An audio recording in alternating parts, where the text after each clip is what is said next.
Good evening students, welcome back to my channel. बच्चों देखिए, एक बच्चे ने मुझे कमेंट किया था कि सर पीवीआर 322 पर एक वीडियो बनाइए। तो उसी के लिए वीडियो लेके आया हूं मैं, और इम्पोर्टेंट टॉपिक है और एग्जाम में आने के चांसेस भी हैं। तो चलिए देखते हैं यहाँ पर क्या है पीवीआर 322। तो यहाँ पर क्या है, देखिए पीवीआर 322 को समझने से पहले हमें यहाँ पर वेक्टर समझना होगा। वेक्टर क्या होता है एक्चुअल में? तो देखिए वेक्टर वो डीएनए के अणु होते हैं जो किसी भी और अणु को, डीएनए के विजातीय अणु को, ठीक है, वो एक स्थान से दूसरे स्थान जो है ले जाते हैं, वाहक की तरह काम करते हैं। वाहक तो समझती हैं आप क्या होता है कि जो मतलब जो है एक स्थान से दूसरे स्थान उसको ले जाता है। एक्चुअल में ऐसा क्यों जरूरत पड़ती है हमें यहाँ पर इस पीबीआर 322 की या वेक्टर की? तो एक्चुअल में क्यों जरूरत पड़ती है कि जैसे माना कोई हमें प्रोडक्ट बनाना है अपना, बायोटेक्नोलॉजी में आप देखेंगे कि कोई जीन प्रोडक्ट बनाने में, सपोज करो कि ये जीन है हमारा और इसका हमें क्या करना है, एक प्रोडक्ट बनाना। तो हमें क्या करना होगा, इसको एक किसी कोशिका में इसको हमें इंसर्ट कराना होगा जहां पर हमारा प्रोडक्ट बन सके। अब इस डीएनए को यहां तक पहुंचाने में मतलब जो है एकदम नहीं पहुंचेगा। यहां तक पहुंचाने के लिए हमें क्या चाहिए, एक वेक्टर चाहिए, एक वाहक चाहिए जो इसको यहां तक पहुंचा दे। ठीक है, तो ये वाला जो डीएनए हमारा, इसको हम बोलते हैं डिजायर्ड डीएनए या वांछित डीएनए, या डिजायर्ड जीन या वांछित जीन बोल सकते हैं, जो हमारा प्रोडक्ट बनाता है। ठीक है, तो अब हमें इस डीएनए को, वांछित डीएनए को, इसको हम फॉरेन डीएनए भी बोल देते हैं। ठीक है, तो इस वांछित डीएनए को हमें इस कोशिका तक, इसको बोलते हैं यहाँ पे होस्ट सेल। ठीक है, तो होस्ट सेल होती है, यहां तक इसको पहुंचाना होता है हमें। तो कैसे पहुंचाते हैं? वेक्टर के माध्यम से। अब वेक्टर क्या होते हैं यहाँ पर, जैसे अभी मैंने बताया कि जो वो वाहक की तरह काम करते हैं और जीन को जो है वो कोशिका तक पहुंचाते हैं। अब यहाँ पर वेक्टर जो होते हैं, क्लोनिंग वेक्टर, वो दो प्रकार के होते हैं। एक होते हैं प्लाज्मिड और एक होते हैं बैक्टीरियोफाज। बैक्टीरियोफाज जो होते हैं ये विषाणु होते हैं, ठीक है, और जो बैक्टीरिया को इन्फेक्ट करते हैं। और प्लाज्मिड जो होते हैं ये एक्चुअल में प्लाज्मिड डीएनए के अणु होते हैं। यह डीएनए होता है, डबल हेलिक्स डीएनए होता है, डबल स्ट्रैंडेड डीएनए होता है ये, जो बैक्टीरिया में मिलता है। ठीक है, अगर मैं बात करूं यहाँ पर नॉर्मल बैक्टीरिया, कोई भी नॉर्मल बैक्टीरिया की बात करें, जिससे माना ये मैंने बैक्टीरिया बनाया, तो एक तो इसका मेन डीएनए होगा यहाँ पर, ठीक है, एक इसका मेन डीएनए होगा, और इसी के साथ साथ एक यहाँ पर एक्स्ट्रा क्रोमोसोमल डीएनए भी होगा, जिसको हम यहाँ पर नाम देते हैं प्लाज्मिड। अच्छा, प्लाज्मिड को यहाँ पर हम क्या नाम देते हैं? इसको हम नाम देते हैं एक्स्ट्रा क्रोमोसोमल डीएनए या फिर सर्कुलर डीएनए। एक्चुअल में ये डबल स्ट्रैंडेड डीएनए होता है। ठीक है, और इसकी ये एक खासियत ये होती है कि ये सेल्फ रेप्लिकेटिंग होता है। ये बिल्कुल स्वतंत्र होता है, फ्री होता है, और ये सेल्फ रेप्लिकेट होता है, यानी जहां भी जाएगा अपने आप जो है रेप्लिकेट करना स्टार्ट कर देगा। तो इसलिए यहाँ पर इसको हम यूज करते हैं एज ए वेक्टर। तो यहाँ पर हमने प्लाज्मिड, ये देख लीजिए, ये निकाला मैंने प्लाज्मिड जैसे। ठीक है, अब इसमें प्लाज्मिड में हम क्या करते हैं, जो हमारा जीन है, जो हमारा डिजायर्ड जीन है, इस जीन को हम इसमें क्या करेंगे, इंसर्ट कराएंगे, जैसे मैंने करा दिया इंसर्ट ये। और इस जीन, जो हमारा ये प्लाज्मिड था जिसमें हमारा जीन है, इसको हम बोलते हैं ट्रांसफॉर्मेंट। क्या बोलते हैं इसको हम? ट्रांसफॉर्मेंट। तो ये जो ट्रांसफॉर्मेंट होता है जिसमें हमारा जीन प्रेजेंट है, अब ये इसको हम क्या करते हैं, होस्ट सेल में डालते हैं, और फिर होस्ट सेल में जाके ये रेप्लिकेट करेगा, और रेप्लिकेट करने के बाद में बहुत सारी कॉपीज बनाएगा डीएनए की, जिससे हमारा एक लार्ज स्केल पर जो है प्रोडक्ट बन जाएगा। तो इसी को ध्यान में रखते हुए यहाँ पर एक आर्टिफिशियल एक प्लाज्मिड बनाया गया। आर्टिफिशियल प्लाज्मिड है, आर्टिफिशियल वेक्टर है, जिसका नाम दिया हमने यहाँ पर पीबीआर 322। बनाने वाले कौन थे? दो वैज्ञानिक थे, एक का नाम था बोलीवर और एक का नाम था रोड्रिगेज। इन्होंने 1977 में इस पीबीआर 322 को बनाया, और हम ये कह सकते हैं कि it is the first artificial vector, यानी कि ये फर्स्ट आर्टिफिशियल वेक्टर है। ठीक है, अब देखिए इसमें क्या क्या फीचर्स होते हैं, हम ये देख लेते हैं यहाँ पर पीबीआर 322 में। ठीक है, तो यहाँ पर सबसे पहले हम देखेंगे, देखिए डायग्राम तो आपको दिखाई दे रहा है, ये डायग्राम मैंने बना दिया है। ठीक है, आप मतलब रफली डायग्राम बना सकते हैं, ऐसा नहीं है कि आप कलरफुल ऐसा बनाए डायग्राम। ठीक है, वो तो मैं समझाने के लिए बना दिया आपको। अब यहाँ पर देखिए इसमें फीचर्स क्या होते हैं। सबसे पहले फीचर होता है हमारा ओराई। ओराई यहाँ पर रेड कलर में दिखाया मैंने ये ओराई कौन सा रीजन होता है? पीबीआर 322 यानी कि जो वेक्टर है हमारा, प्लाज्मिड है हमारा ये, इस पर ओराई वो रीजन होते हैं जहां पर जो हमारा डीएनए होता है, विजातीय डीएनए या फॉरेन डीएनए होता है, वो यहाँ से रेप्लिकेट करता है। ठीक है, ये वो रीजन होता है, जैसे इसके संपर्क में कोई भी डीएनए आएगा वो रेप्लिकेट करना शुरू कर देगा। ओराई का मतलब है यहाँ पर ओरिजिन ऑफ रेप्लिकेशन। तो ये ओरिजिन ऑफ रेप्लिकेशन का साइट होते हैं जहां पर डीएनए रेप्लिकेट करता है। इसके बाद में फिर आगे देखेंगे हम सेलेक्टेबल मार्कर। ठीक है, सेलेक्टेबल मार्कर जो होते हैं यहाँ पर हमारे, ये एंटीबायोटिक रेजिस्टेंट जीन्स होते हैं। अब सेलेक्टेबल मार्कर क्या होते हैं? सेलेक्टेबल मार्कर यानी कि एक तरीके से ये आइडेंटिफाई करते हैं हमारे इसको, ट्रांसफॉर्मेंट को। ट्रांसफॉर्मेंट अब एक्चुअल में क्या होता है कि जरूरी नहीं है कि जो हमारा जो डिजायर्ड डीएनए है वो इस प्लाज्मिड में इंसर्ट हो जाए या उससे अटैच हो जाए, जरूरी नहीं है। कुछ अटैच होते हैं, कुछ अटैच नहीं होते। तो हमारे लिए जो इंपॉर्टेंट है वो है हमारा अटैच हुआ यानी कि ट्रांसफॉर्मेंट, या इसको रिकॉम्बिनेंट भी बोलते हैं हम यहाँ पर। लेकिन कुछ ऐसे भी मतलब प्लाज्मिड होंगे जिसमें हमारा डिजायर्ड जीन प्रेजेंट नहीं होगा, तो उसको बोलते हैं हम यहाँ पर नॉन ट्रांसफॉर्मेंट। तो नॉन ट्रांसफॉर्मेंट हमारे किसी काम के नहीं है, ट्रांसफॉर्मेंट हमारे काम के होते हैं। इसलिए हम क्या करते हैं, उनको ट्रांसफॉर्मेंट को हम और नॉन ट्रांसफॉर्मेंट से हम उसको अलग करते हैं। नॉन ट्रांसफॉर्मेंट को हम एलिमिनेट कर देते हैं और ट्रांसफॉर्मेंट को हम सेलेक्ट करते हैं। तो उन सेलेक्ट इन ट्रांसफॉर्मेंट को सेलेक्ट करने के लिए हमारे कुछ सेलेक्टेबल मार्कर्स होते हैं, जैसे कि टेट्रासाइक्लिन रेजिस्टेंट जीन्स होते हैं और एम्पिसिलिन रेजिस्टेंट जीन्स, ये एंटीबायोटिक रेजिस्टेंट जीन्स है।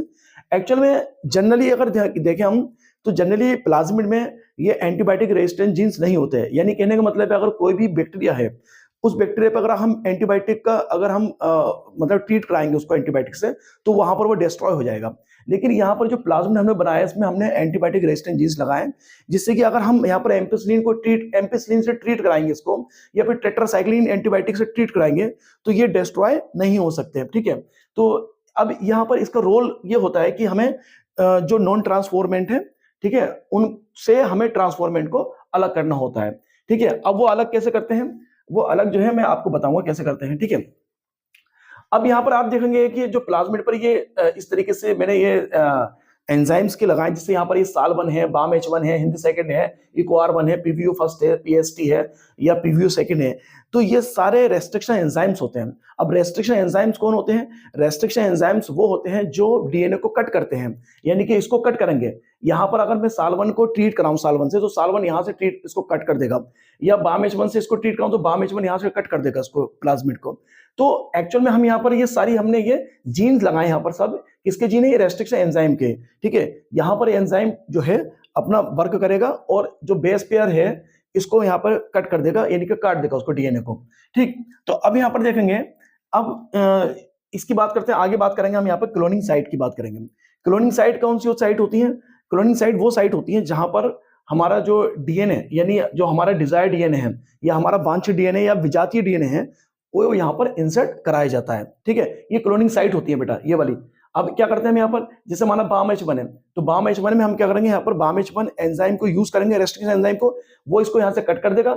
जहां से कट किया है वहीं पर हम अपना डीएनए जो है, वो जो विजातीय डीएनए है या जो डिजायर्ड डीएनए हमारा, वहीं पर इसको हम यहाँ पर अटैच करा देंगे। तो ये सब क्लोनिंग साइट होती है जहां पर हम अपना डीएनए को लिंक कराते हैं। ठीक है, तो जनरली देखा जाए तो प्लाज्मिड में मतलब जो प्रेफर की जाती है वो 1 या 2 क्लोनिंग साइट प्रेफर की जाती है। ठीक है, मल्टीपल क्लोनिंग साइट प्रेफर नहीं की जाती। ठीक है, क्यों? क्योंकि अगर मल्टीपल क्लोनिंग साइट होंगी तो वहां पर जो डीएनए उसको मल्टीपल जगह से काटेगा। ठीक है, लेकिन एक जैसे माना इसकी बाम H1 की एक साइट है केवल यहाँ पर, ठीक है, और कहीं नहीं मिलेगी आपको, तो बाम H1 से वहीं से कट करेगा। तो बाम H1 से जब ट्रीट कराएंगे तो बाम H1 यहाँ से कट कर देगा, हमें 2 एंड मिल जाएंगे, हम अपना यहाँ पर डीएनए इंसर्ट इसमें करा देंगे। इस तरीके से हमारा ट्रांसफॉर्मेट बन जाएगा यहाँ पर। ठीक है, तो ये मतलब जो है एक प्लाज्मिड है, जो मैंने आपको बता दी, कुछ फीचर्स बता दिए इसके मैंने आपको।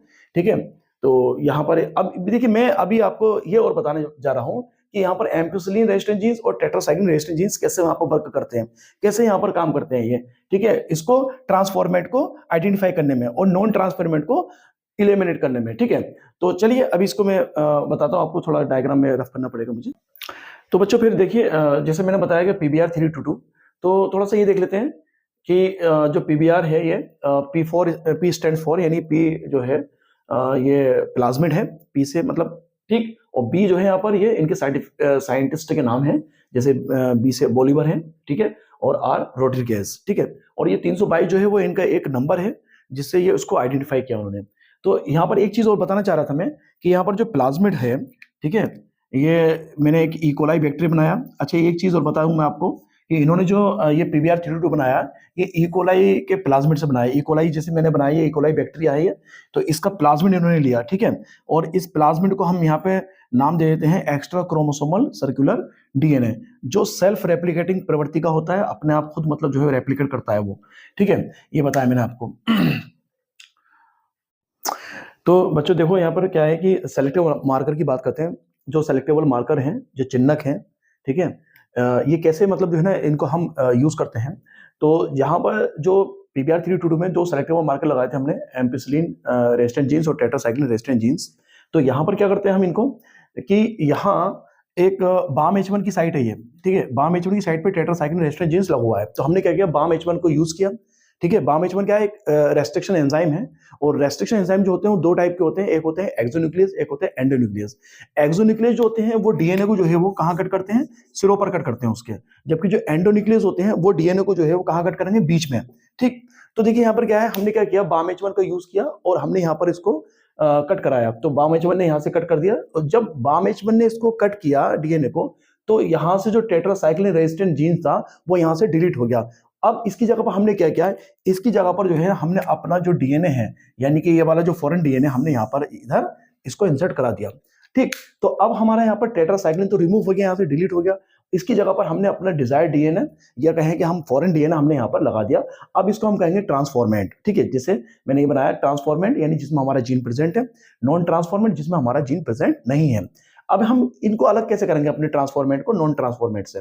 ठीक है, तो यहाँ पर हम क्या करते हैं, इनको हम ग्रो कराते हैं, जो प्लाज्मिड है यानी कि बैक्टीरिया है, इनको हम यहाँ पर एक मीडियम में ग्रो कराएंगे। जैसे सबसे पहला मीडियम लिया हमने ये, और हमने इसमें एम्पिसिलिन एंटीबायोटिक को डाला, तो ये एम्पिसिलिन एंटीबायोटिक कंटेनिंग मीडियम है। जब हमने इसको ग्रो कराया तो ये यहाँ पर इजिली ग्रो कर रहा। क्यों ग्रो कर रहा था, क्योंकि यहाँ पर एम्पिसिलिन रेजिस्टेंट जीन्स प्रेजेंट है, तो इसलिए एम्पिसिलिन यहाँ पर कोई भी वर्क नहीं कर रहा, कोई भी यहाँ पर इससे इसका इफेक्ट नहीं हो रहा है एम्पिसिलिन का, क्योंकि एम्पिसिलिन रेजिस्टेंट जीन्स यहाँ पर प्रेजेंट होता है। ठीक है, तो यहाँ ग्रो करेगा ये। लेकिन जब हमने इसको टेट्रासाइक्लिन एंटीबायोटिक कंटेनिंग मीडियम में इसको ग्रो कराया हमने, तब यहाँ पर ये ग्रो नहीं करेगा। क्यों, क्योंकि यहाँ पर टेट्रासाइक्लिन रेजिस्टेंट जीन प्रेजेंट नहीं है, वो यहाँ से डिलीट हो चुका है, तो यहाँ पर हमारा जीन प्रेजेंट है, तो ये टेट्रासाइक्लिन कंटेनिंग मीडियम में ये ग्रो नहीं करेगा।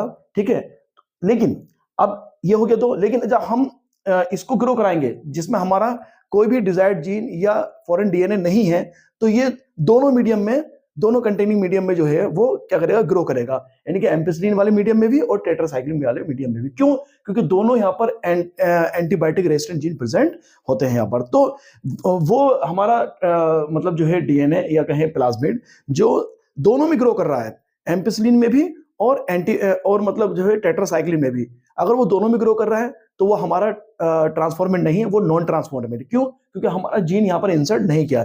लेकिन अगर वो किसी एक में वाला ग्रो कर रहा है, जैसे माना एम्पिसिलिन में ग्रो कर रहा है, टेट्रासाइक्लिन में ग्रो नहीं कर रहा, तो इसका मतलब वो हमारा ट्रांसफॉर्मेंट है, उसमें हमारा डिजायर्ड जीन प्रेजेंट है। ठीक है, तो आई होप कि आपको ये समझ में आया होगा। PBR322 इंपोर्टेंट है ये, तो इसको अच्छे से और आप देख लीजिएगा।